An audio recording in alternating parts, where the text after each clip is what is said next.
वैसे तो कहते हैं भगवान ने किसी को गरीब नहीं बनाया है।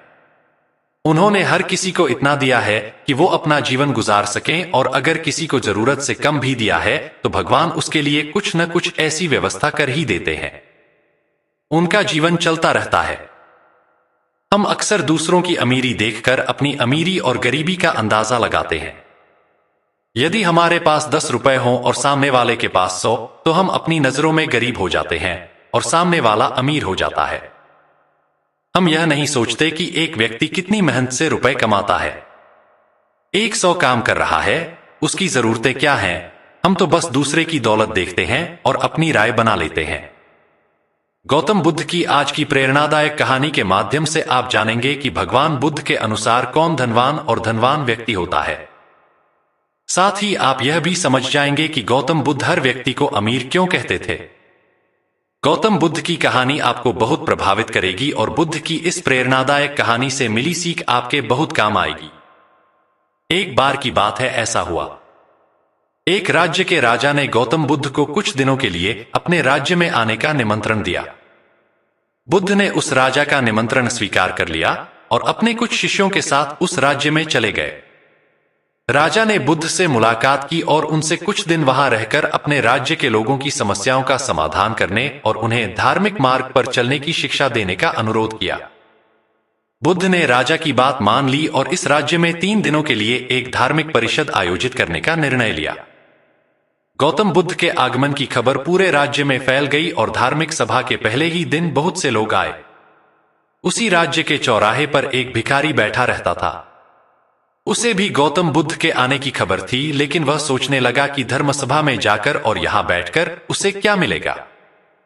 जैसे जैसे लोग आएंगे वे मुझे भिक्षा में कुछ न कुछ अवश्य देंगे। पहले दिन कई लोग आए और इस भिखारी ने अच्छी खासी कमाई की। अगले दिन फिर वही क्रम जारी रहा। भिखारी ने भीख मांगने के साथ साथ यह भी देखा कि धार्मिक सभा में जाते समय लोग उदास और दुखी हो रहे थे और उन्होंने उसे कुछ दिया भी नहीं। जब वह बुद्ध से मिलकर वापस आता है तो बहुत खुश दिखता है और खुशी खुशी भिक्षा भी देता है। यही सोचते सोचते दूसरा दिन भी बीत गया। तीसरे दिन जब बहुत कम लोग आए तो भिखारी परेशान हो गया। उसने कमाई नहीं की। उसने सोचा कि बुद्ध तो सबकी समस्याओं का समाधान दे रहे हैं, तो क्यों न मैं भी उनके पास जाऊं और अपनी गरीबी दूर करने का उपाय पूछूं। ऐसा सोचकर वह भी धर्मसभा में गया, लेकिन वहां लंबी कतार थी। बड़ी मुश्किल से उनकी बारी आई। बुद्ध के पास पहुंचकर उसने प्रणाम किया और कहा, प्रभु, इस गांव में सभी लोग सुखी हैं और सभी लोग धनवान तथा सुख सुविधा संपन्न हैं, फिर मैं गरीब क्यों हूं?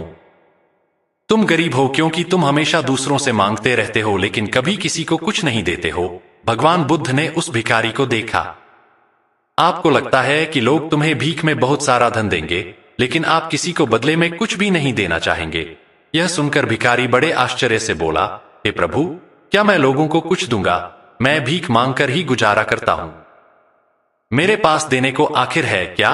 बुद्ध कुछ देर के लिए चुप हो गए और कुछ देर रुककर बोले, तुम बहुत मूर्ख हो। भगवान ने तुम्हें और हम सभी को किसी को देने या दूसरों के साथ बांटने के लिए बहुत कुछ दिया है। आपने एक मुस्कान दी है जिसे आप दूसरों के साथ साझा कर सकते हैं और उन्हें आशा और उम्मीद दे सकते हैं। तुम्हें आवाज दी गई है जिससे तुम मीठे बोल बोलकर लोगों की प्रशंसा कर सकते हो। तुम्हें 2 हाथ दिए गए हैं जिससे तुम दूसरों की मदद कर सकते हो। तुम्हें एक स्वस्थ शरीर दिया है जिससे तुम भीख मांगने के बजाय कड़ी मेहनत कर सकते हो। जिस व्यक्ति को भगवान ने बिना किसी कमी के ये चीजें दी हैं, वह कभी गरीब नहीं हो सकता। आप सिर्फ अपनी सोच के कारण गरीब हैं। जैसे ही आप इस सोच से बाहर निकलेंगे, आप खुद को दूसरों की तरह अमीर समझने लगेंगे और आपकी जिंदगी भी बेहतर हो जाएगी। दूसरों की खुशी देखकर अपनी तुलना दूसरों से न करें। भगवान ने सभी को अमीर बनाया है, बस जरूरत है तो अपनी सोच सुधारने की। भगवान बुद्ध की बातें सुनकर मनुष्य को अपने जीवन का मूल्य समझ में आया और वह उनके द्वारा दी गई शिक्षाओं के अनुसार अपना जीवन जीने लगा। जब हम सभी अपनी तुलना दूसरों से करते हैं या दूसरों को खुश देखते हैं तो हमें लगता है कि हमारी जिंदगी खराब है और बाकी सब मजे कर रहे हैं। हम अपने जीवन में कभी भी अच्छी चीजों पर ध्यान केंद्रित नहीं करते हैं। हम कभी यह नहीं सोचते कि भगवान ने हमें स्वस्थ शरीर दिया है, जो सबसे कीमती चीज है। आप कितने भी अमीर क्यों न हो, अगर आपका शरीर उपयोगी नहीं है तो वह पैसा भी किसी काम का नहीं है। और वहीं अगर आप गरीब हैं लेकिन आपका शरीर बिल्कुल स्वस्थ है तो आप अपने आप में एक अमीर व्यक्ति हैं। कोरोना काल में हम सभी ने देखा है कि पैसे से ज्यादा जरूरी स्वस्थ शरीर है।